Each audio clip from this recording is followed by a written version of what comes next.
not going to steal the election. But if they did, here's how they would do it.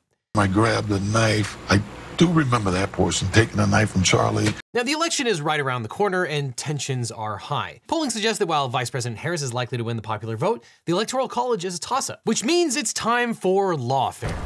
There is likely to be a deluge of litigation before and after the election, and in fact the wave is already rising. Laura Trump, who was put in charge of the Republican National Committee by her father-in-law, says that the organization has filed lawsuits in 81 states. Wow, that's really incredible. They really are playing a completely different game. But will 2024 be a repeat of 2020? To break it down for us, chaos lawyer Liz Dye. Thanks, Devin. The litigation over the election is already well underway, and the RNC has indeed filed upwards of 150 lawsuits, with many more to come. Are we looking at a rerun of 2020? Well, let's roll the tape on that one. In 2020, we were in the midst of a global pandemic. Donald Trump first promised that it would go away like magic. Then he advised Americans to drink bleach and take horse pills. Right, and then I see the disinfectant, where it knocks it out in a minute, 1 minute. And is there a way we can do something like that by injection inside or almost a cleaning? Then he told his supporters that coronavirus lockdowns were a liberal plot to tank the economy. And finally, he claimed that mail-in ballots were rife with fraud, so his supporters should be sure to vote in person. All of that meant that by the time Election Day rolled around, huge numbers of Democrats had already voted absentee. In Pennsylvania, Biden led the early vote by a whopping 54 points. But with votes cast on Election Day itself, it was the exact opposite. Trump won the in-person vote by 32 points. That split, which was mirrored to some extent in every state, caused what was known as the red mirage blue wave effect, because many states have rules mandating that absentee ballots can only be counted after the in-person votes are tallied. For months, journalists predicted that Trump would be way up in the Election Day voting and then get overtaken as the absentee ballots were tallied. And sure enough, on election night, when the in-person votes were in, Trump was up in all the swing states. Now, Trump's campaign advisors weren't stupid. They knew that the early vote was going to break 2 to 3 to 1 for Biden, and they knew how many early votes had been cast. So even though Trump was ahead in the raw vote count, they had a pretty good idea by midnight that they'd lost Pennsylvania, Wisconsin, Michigan, and Arizona. But instead of waiting for the votes to be tallied, Trump gave a press conference at 2:30 in the morning claiming that he had won. We were getting ready to win this election. Frankly, we did win this election. What followed was 9 weeks of pandemonium. In Arizona, where he was trailing, they surrounded an election center in Phoenix, demanding that workers count every vote. Trump! We want Trump! We want Trump! We want Trump! In Michigan, where Trump was narrowly ahead before all the mail-in ballots were tabulated, protesters tried to storm the TCF Center in Detroit, demanding that officials stop the count. Stop the count! Stop the count! Trump told his supporters that Democrats had engaged in widespread cheating. Sometimes he claimed that there were thousands of fake ballots. Sometimes he claimed that there were hordes of undocumented immigrants flooding the polls. Sometimes he claimed that voting machines were flipping the vote. To be clear, there has never been a shred of evidence for any of that, which is why Trump wound up with the elite Super Friends election strike force representing him in court, because most lawyers won't knowingly make misrepresentations of fact before a judge. Former federal prosecutor Sidney Powell vowed to release the Kraken and get the swing state results overturned. She followed up with a series of garbage lawsuits alleging widespread fraud. Her proof was a stack of affidavits from randos like a man walking his dog who said he saw an unusually cheerful couple hand a package to the UPS guy, and he thought that was very suspicious. She also had statistical models from self-described experts claiming that the red mirage blue wave phenomenon predicted for months was mathematically impossible and could only be the result of fraud. The Trump campaign lawsuits were slightly less ridiculous, but only slightly. Trump sued in state and federal court, claiming that 10,315 deceased people, 2,560 felons, and 2,423 unregistered voters had cast ballots in Georgia, and thus the election should not be certified. None of that was true, and of course he lost. He sued in Nevada, claiming that the state wasn't matching signatures on mail-in ballots with registrations on file with the state. They were, and he lost again. And he sued in Pennsylvania, falsely claiming that Republican poll watchers had been excluded from the count, and so all the ballots had to be thrown out. Which, again, is not how any of this goes. When all was said and done, Trump and his allies had filed 62 cases, and the only thing they had to show for it was a partial win in Pennsylvania, where a court said that poll watchers had to be allowed to stand a little bit closer to observe the tabulation. So if the question is, will 2024 go down like that? The answer is no. We are not in the middle of a global pandemic. There have not been widespread accommodations enacted by state officials or imposed by courts to increase access to the ballot, particularly ballot drop boxes. Absentee ballots are likely to skew somewhat Democratic, but not by such wide margins as last time. And there's been a much greater use of in-person early voting this cycle than 4 years ago, with some states seeing as high as 40% of eligible voters casting their ballots before Election Day. Which is not to say that Trump won't declare victory on election night again and then file an avalanche of lawsuits trying to overturn the result if it doesn't go his way. It's just not going to look the same as it did 4 years ago. It can be helpful to think about the post-election lawsuits as falling into 3 buckets: the crazy bucket, the chaos bucket, and the point-shaving bucket. The crazy bucket is filled with stuff that is objectively not true. In 2020, that included lies about Chinese Bluetooth thermostats connecting with voting equipment, Italian space lasers interfering with the vote tally, a theory which Trump's chief of staff Mark Meadows actually asked the Justice Department to investigate, and of course, Dominion voting machines flipping votes, a lie which wound up costing Fox News $787 million. Also, there was whatever demented nonsense My Pillow Man Mike Lindell was spewing. They did it in all the states, every single state. And they changed the votes. Every single state. And you have the proof. Yes. That will show I have the whole data. The actual exchange of votes. Yep, 100%. Sidney Powell is likely to sit this round out, having got herself sanctioned and indicted last time. But Elon Musk and his pro-Trump America PAC are setting themselves up as an online repository of election quackery. They've set up a community on ex-Twitter dedicated to sharing potential instances of voter fraud and irregularities that Americans are experiencing in the 2024 election. It's off to a rip-roaring start. This week, a Republican activist named Cliff Maloney, who has made quite a name for himself in GOP politics despite being only 33 years old, claimed to have found evidence of 53 fake voter registrations at one address in Erie, Pennsylvania. 10 seconds of Googling revealed that the address was a convent of Benedictine nuns whose names correspond to the list of registered voters Maloney tweeted out. And the Benedictine Sisters of Erie aren't exactly hiding. One of them interviewed Liz Cheney in front of 4,000 people at a community forum on October 17th. The sisters put out a press release whacking Maloney on the knuckles for his irresponsible accusations, and the prioress, Sister Stephanie Schmidt, took him to task for his blatantly false post, while encouraging those who subscribe to X and other social media platforms to be vigilant and seek additional information before accepting these posts as truth. Amen to that, sister. For his part, Maloney defended his decision to publish this obvious lie and actually refused to acknowledge that he'd gotten it wrong, insisting that his team was continuing to analyze the situation. All of which is hilarious. Who picks a fight with nuns? Reverend Mother, I have sinned. I too, Reverend Mother. What is this sin, my children?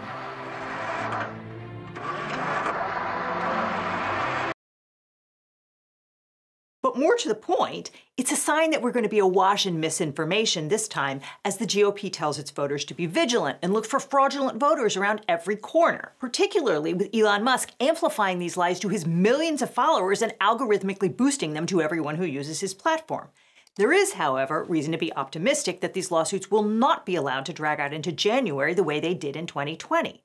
State courts are preparing to fast-track election disputes. For instance, in Pennsylvania, the Supreme Court issued an order in August expediting election cases. The time to docket an appeal was shortened from 10 days to 3, with no exception for holidays or weekends. The briefing schedule was severely truncated, with some replies due in 24 hours, and motions for reconsideration, re-argument, and reply are out. Courts in Arizona and Michigan have made similar modifications. At the federal level, Congress enacted the Electoral Count Reform Act in 2022, which allows candidates to bring disputes involving a state's electoral certificates before a panel consisting of 1 U.S. district judge and 2 circuit judges with an immediate appeal to the Supreme Court.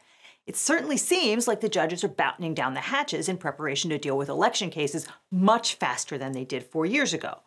So with a little luck, we won't spend all of November and December watching a bunch of crazy lawsuits plod through the court system. If the crazy suits are about things that are totally made up, the chaos suits are about things that are real but not legally cognizable. So in 2020, Trump sued to halt the election certification in Nevada on the theory that the machines doing signature comparisons were unable to pick up fraudulent signatures. Unlike Sidney Powell's idiotic suit in Michigan alleging that the court should change the outcome of the election because of gremlin algorithms and the suspicions of some random dude walking his dog, the signatures and the machines at issue in Trump's Nevada suit were real. The case itself was garbage, though, and got tossed out pretty quickly, as Trump's advisors surely knew that it would. But before that happened, Trump was able to point to it as evidence that the results in Nevada were in doubt because there was endemic fraud that wasn't being picked up by scanners. The lawsuits functionally laundered that lie, and it is a lie, about hordes of undocumented immigrants voting in the election, along with dead people and felons and people who have left the state. And we're already seeing that this cycle, too. So for example, in April of 2017, the Nevada Secretary of State put out a press release saying that during a routine review of the voter rolls, she had discovered that about 100 people had presented evidence of non-citizenship while obtaining services from the Department of Motor Vehicles and completed a voter registration application while at the DMV. So that's a screw-up. Non-citizens are not allowed to vote in our elections. But it's clearly not a plot, because if you were trying to steal the election, you wouldn't stop at 100. And of that group of 100, only 21 actually cast ballots. But presumably, 18 of them became citizens between the day they got their driver's license and the election, because further investigation showed that only 3 of this group voted illegally in Clark County in 2016. 3. That's not even a rounding error, and since 2/3 of the entire state population lives in Clark County, it certainly suggests that there is not a huge problem of non-citizens voting in Nevada. Also, note that this problem was discovered by the Secretary of State 7 years ago when she was actively scanning the rolls for ineligible voters. And yet, on September 11th of this year, when the RNC filed suit asking a judge in Carson City to order the Secretary of State to clean Nevada's voter rolls before the election, the Secretary of State's 2000 press release announcing that purge of non-citizens was the first piece of evidence cited to prove that the voting rolls in Nevada were full of non-citizens casting ballots. Now, there is no way the RNC ever thought they were going to get a court-mandated purge of the voter rolls here. The National Voter Registration Act, known as the NVRA, bans systemic purges of the voter rolls in the 90-day quiet period before an election. It says a state shall complete, not later than 90 days prior to the date of a primary or general election for federal office, any program the purpose of which is to systematically remove the names of ineligible voters from the official list of eligible voters. That's federal law, and it preempts state law. In fact, when Alabama and Virginia purged thousands of voters from the rolls on the eve of the election, the Justice Department sued them, and judges in both states ordered the disenfranchised voters to be restored to eligibility. As a side note, Virginia's Governor Glenn Youngkin announced that purge on the 90th day before the election was clearly a big middle finger to the NVRA. But on the morning of October 30th, the Supreme Court issued a stay of the lower court's ruling in Virginia allowing the voter purge to go into effect. The ruling came on the shadow docket with noted disagreement by Justices Sotomayor, Kagan, and Jackson. It is an ominous sign as to what the conservative justices might do next week if the vote is close. But the purpose of these lawsuits is not to get judicial relief. The purpose, as with Governor Youngkin's public announcement, is to seed the public consciousness with the false impression that there are millions of non-citizens casting ballots in our election. So the Nevada state suit said that there must be at least 5,005 non-citizens registered to vote based on a statistical analysis of some outside survey. A similar suit filed by the RNC in state court makes the claim that Nevada has more registered voters than citizens in several counties. And you know what? Trump says that all the time about the swing states, and you will definitely see his campaign make that claim if he loses this time. So let's get a little weedsy for a minute on why it's simply false. Because the RNC complaint says, based on data gathered from the U.S. Census Bureau's 2022 American Community Survey and the most up-to-date count of registered active voters available from the Nevada Secretary of State, 3 counties have more active registered voters than voting eligible citizens, and 3 other counties have suspiciously high rates of active voter registration. Which makes it sound like that census data is from 2022, doesn't it? It is not. As the state points out in its response, that data comes from the American Community Survey, which excludes anyone who is not a resident in the state for the whole year, like military personnel and college students who are still eligible to vote in Nevada. The ACS is also notorious for undercounting residents who are hard to reach, like rural Americans, Americans who live on reservations, homeless citizens, and the like. But most importantly, the ACS survey was conducted between 2017 and 2022 with the specific goal of estimating the population in mid-2019. Nevada has gained population since then, and so when the RNC points to an incomplete data set that's 5 years out of date as proof that the state's voter rolls are suspiciously high, that's a lie. And it's a lie that the RNC repeats all the time. Just days ago, a federal judge in Michigan chastised the organization for falsely claiming that Michigan had more active voters than voting-age citizens because the data set included voters whom the Secretary of State had deemed inactive and slated for removal because they hadn't voted in 2 successive federal elections. Judge Jane Beckering said, "Plaintiffs' allegations are based entirely on a comparison of census survey data to the total not active number of records in Michigan's qualified voter file, leading plaintiffs to inaccurately conclude that there are more registered voters than the voting age population in those counties." That's a federal judge saying, hey, RNC, you lied. But it's a lie that they're trying to launder into this discourse through the litigation. In fact, it's more or less the only purpose of this litigation. Put an easily disproved allegation in your complaint, get tossed on other grounds, either because you lack standing or because you're asking the court to do something completely crazy, like block certification of the election, and then insist that your claims have never been disproved because no court would let you air them. That's what happened in every swing state last time, and that's what's going to happen immediately after the election if Trump is losing. His campaign and the RNC will immediately file chaos lawsuits in every state and federal court, making totally bogus claims that they know cannot withstand scrutiny, and then they'll point to the claims themselves as evidence that there's something wrong with the election. No one thinks these lawsuits will succeed. They exist solely to inject chaos and delay into the certification and allow Trump's allies to craft a false narrative to spin up his supporters. And some of those supporters are actually election workers. Now, sorry to interrupt, Liz, but obviously if you're trying to change the outcome of the election through the courts, you're gonna want a good lawyer. But if you want a great lawyer, you can let my law firm, the Eagle Team, help. If you've gotten in a car crash, suffered a data breach, especially if you got a data breach letter saying your information might have been leaked, or are dealing with a workers' comp or social security issue, we can represent you or help find you the right attorney. Because it's so important to talk to a lawyer right away so you can maximize your recovery and at least find out what your options are. So just click on the link in the description or call the phone number on screen for a free consultation with my team. Because you don't just need a legal team, you need the Eagle Team. So click below. In 2020, Steve Bannon got caught on tape bragging that Trump would take advantage of the red mirage to declare victory on election night. And what Trump's going to do is just declare victory, right? He's going to declare victory.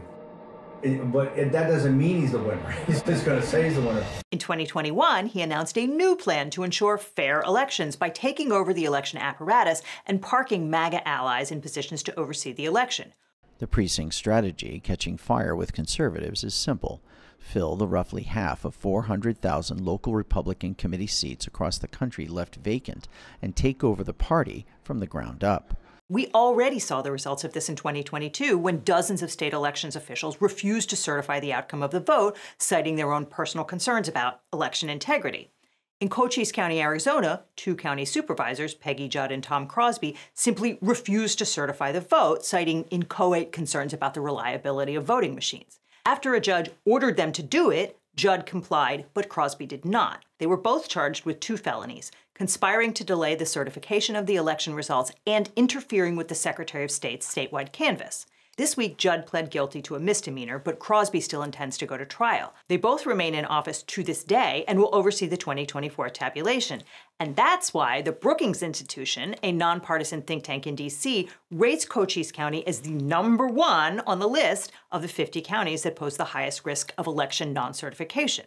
In 2020, Trump and RNC Chair Ronna Romney McDaniel got recorded pressuring 2 canvassers in Wayne County not to certify the election, with McDaniel and Trump promising to get them lawyers if they refused to do it. Wayne County includes Detroit, and tossing out the city's votes would certainly have flipped the state to Trump. The commissioners eventually relented when it became clear that they were going to get sued and potentially prosecuted. And in fact, there are already several pending lawsuits against election officials who have made noise about refusing to certify the vote this time around. Judges in several swing states have ruled that certification is a ministerial duty which is non-discretionary. That is, the election clerk's job is to count the votes and report the tally, not to go spelunking through the ballots until they've satisfied themselves that everything is on the up and up. So, for instance, Georgia's state election board was taken over by MAGA loyalists this summer, and in September, they passed rules mandating hand counts and a thorough examination before certification. That was clearly a fig leaf to allow local election workers to refuse to certify based on minor discrepancies resulting from human error, machine error, whatever. Those happen every cycle. Multiple judges blocked the rules from going into effect, both because they impose extra legal requirements on poll workers and because enacting them on the eve of the election would inevitably create chaos. But you can bet your bottom dollar that there are going to be a whole lot of local officials refusing to certify this time and gumming up the works with chaotic litigation as they have to be sued and ordered by a court to do their jobs. And before we leave this subject, let's not forget to mention the recount lawsuits. In 2020, Trump filed multiple suits demanding a recount in the swing states, preferably a hand recount. Again, that served mostly to slow things down and sow public distrust in the outcome. The only hand recount took place in 2021 in Maricopa County, Arizona. It took 6 whole months to count just the presidential race. That's why we don't count votes by hand. But if it's close, there will certainly be more recount litigation this time around as well. So, okay, in some important ways, we could be on track to see a repeat of 2020. But in some ways, this time is totally different. We're not in a pandemic, so there have not been a wave of modifications to allow greater poll access, although Maryland Congressman Andy Harris is proposing that the state legislature in North Carolina use the recent hurricanes as a pretext to simply seize the state's electoral votes and award them to Trump. But Trump's endgame 4 years ago was to get Vice President Mike Pence to reject the legitimate swing state electors and accept the fake Trump ones. That was never viable or even legal. But in 2024, Vice President Harris is the president of the Senate, so the plan to throw out electoral votes is DOA. And that means that the only way Trump flips a state that he's narrowly losing is by chiseling away enough Harris votes to put himself over the top. So maybe the appropriate comparison is not to 2020, but that's right. This time could be 2000 all over again. 24 years ago, the election took place on November 7th. When Americans woke up on November 8th, Vice President Al Gore had 267 electoral votes, and Texas Governor George W. Bush had 246. The only state outstanding was Florida, where Bush's brother Jeb was the governor. The ballots themselves were highly problematic in several respects. First, there was an infamous butterfly ballot, which was so confusingly laid out that it convinced many voters to inadvertently cast a presidential ballot for third-party candidate Pat Buchanan instead of Gore. Buchanan, a noted anti-Semite who accused Jews of starting wars and compared concentration camp guard John Demjanjuk to Jesus, massively overperformed in Palm Beach, which is where everybody's Jewish grandparents, including mine, moved when they retired. Buchanan massively overperformed in the county, but only on the butterfly ballots. With provisional voters who cast their ballots by hand, he got exactly what he was expected to. Thanks, Bubby. Bush was ahead by just a few votes before the mandatory recount. First, his supporters descended on Miami-Dade's election facility in what became known as the Brooks Brothers riot. Stop the count! Stop the fraud! Stop the count! Stop the fraud! Noted participants included Ted Cruz and Roger Stone. Courts rejected Gore's petitions to adjust the vote in Palm Beach and to count ballots where the voter's intent was clear, even if the machine couldn't read it. So if the user just checked the oval instead of filling it in entirely, or a stray mark showed him voting for 2 presidential candidates, the machine would reject it and record no presidential vote. And the court said, no, you can't go trying to deduce the voter's intent from those screwed up ballots. But some of the ballots were cast using a plunger, basically, to punch out a perforated paper tab called a chad. And if the voter didn't push that plunger hard enough, the little tab of paper wouldn't fully detach. So if you've ever heard of hanging chads, that's what it was. And if you ever went to vote with your mom and watched her stab the buttons like a maniac, that's why. Because everyone who lived through that moment remembers those videos and worried for years that our votes wouldn't count if we didn't push hard enough. On December 8, 2000, the Florida Supreme Court ordered a hand recount of roughly 61,000 ballots with undervotes for president, 9,000 of which were in highly Democratic Dade County, where they used the punch ballot machines. At that point, Bush was only 537 votes ahead, and he pretty clearly would have lost Florida and thus the whole election, if not for the Supreme Court. On December 9th, SCOTUS ordered Florida to stop counting, and then on the 11th, the justices said that it was too late to finish in time and the recount was canceled. Of course, if they hadn't stopped the count in the first place, it would have been over already. The decision was 5-4, and it was greeted in essentially the same way that the Trump immunity decision was in 2024. It was a nakedly partisan act which decimated the court's credibility. But we take this little trip down memory lane because it is my belief that we may be headed for just such a scenario this time if the election is very close. Not because they're punch card ballots with hanging chads, thank God, but because there are going to be large pools of contested ballots that will become deeply important if they wind up determining the outcome of the election. And each side will be motivated to chip away at those votes if they think it will help put them over the top. The mother lode will be provisional ballots. So in 2002, largely as a result of voters complaining that they'd been turned away from the polls despite being eligible to vote in 2000, Congress passed the Help America Vote Act. Under HAVA, if you show up at your polling place on Election Day and they say they don't have you on the rolls, you're still entitled to cast a provisional ballot. Those ballots eventually get counted after election officials verify your status, but they get counted last, which means that everyone already knows the vote margin from the absentee, early, and Election Day voting before they get to the provisionals.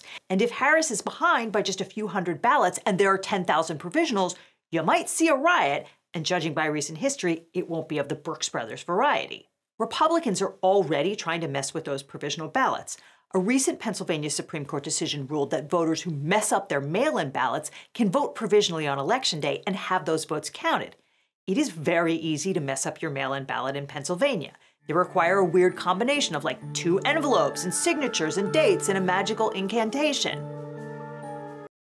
Exactly. The RNC sued, demanding that election officials toss out those provisional ballots, depriving citizens of their vote because they screwed something up by accident. By a 4-3 majority, the state's high court said that voters were entitled to have their provisional votes count. But the minority in that case more or less explicitly called out to the U.S. Supreme Court to reverse that ruling on the same lines as Bush v. Gore.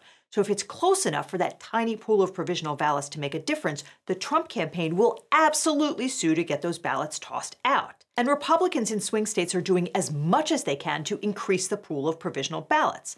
In Georgia, for example, a new law allows individual busybodies to challenge any voter's eligibility. More than 63,000 challenges have been filed, and some counties are making those challenged voters cast their ballots provisionally. Republicans in North Carolina said out loud that they're challenging voters based entirely on race. James Womack, who chairs the Republican Party in Lee County, got caught on tape saying, if you've got folks that that were registered and they're missing information, and they were registered in the last 90 days before the election, and they've got Hispanic-sounding last names, that probably is a suspicious voter. And in keeping with Steve Bannon's plan, there will be poll watchers flagging and challenging voters in every precinct. Depending on the state's law, some of those voters will be forced to cast provisional ballots. There are also pending legal challenges to mail-in ballots for overseas and military voters, since Americans abroad are a reliably Democratic constituency. All of which means that in a very close election, we could wind up in a situation like 2000 where the parties are engaged in trench warfare over the validity of a few thousand ballots. And that's where the Supreme Court has a chance to do something which will make us all forget about the immunity decision. Trick or treat! But let's not end on a terrifying note, Liz. There are some reasons for cautious optimism. The electoral apparatus in swing states is largely controlled by reliable stewards for the public trust. Republican Secretary of State Brad Raffensperger stood tall last time against Trump's all-out onslaught to try to steal Georgia's electoral votes. Officials in Michigan, Arizona, Wisconsin, and Nevada have all been through this once before and seem to be ready for what's coming. And the Democratic National Committee and the Harris campaign have staffed up with competent counsel seemingly in preparation for the coming fight. And many courts are also preparing to expedite the post-election litigation and not allow their dockets to be a venue to launder propaganda about non-citizen voting and fantastical stories about vote hacking algorithms. And even Congress, in its currently deadlocked state, did manage to pass changes to the Electoral Count Act, clarifying that, quote, the electors of the president and vice president shall be appointed in each state on election day in accordance with the laws of the state enacted prior to election day, which means that Congressman Andy Harris's plan for North Carolina's legislature to just declare the winner is not happening. And if you'd like even more good news, you can see the best videos from the highest quality creators on today's sponsor, Nebula. Because on Nebula, you can watch all of our videos ad-free and early because our videos always go up on Nebula first. Plus, there's tons of exclusive content. One thing that I'm really excited about is that my friend Patrick Willems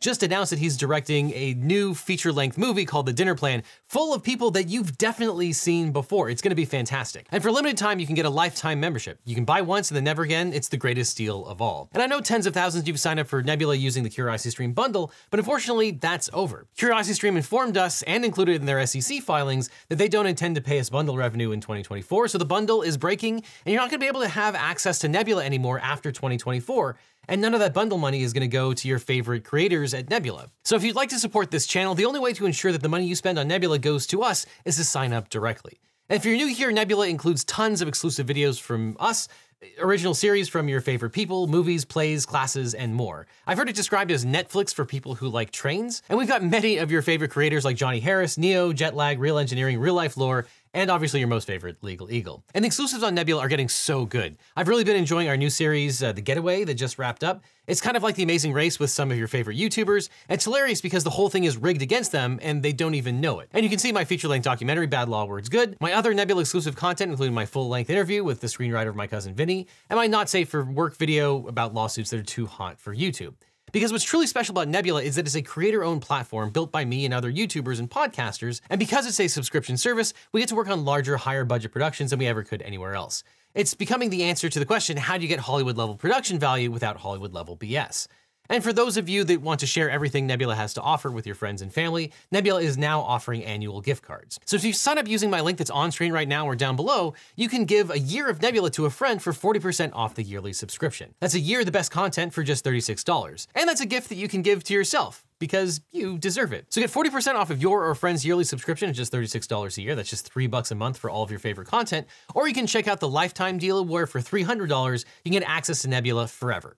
We're investing in more big concept, high octane Nebula originals, and your lifetime subscription goes towards that investment. In a way, the lifetime deal is the best possible deal of all. But either way, you'll get access to my videos early, get access to exclusives, and support the ambitious projects that my friends and I are working on our own streaming site. So sign up now and get 40% off of Nebula, or get the incredible lifetime deal by clicking on the link below. And after that, click on this box over here for more LegalEagle, or I'll see you in court.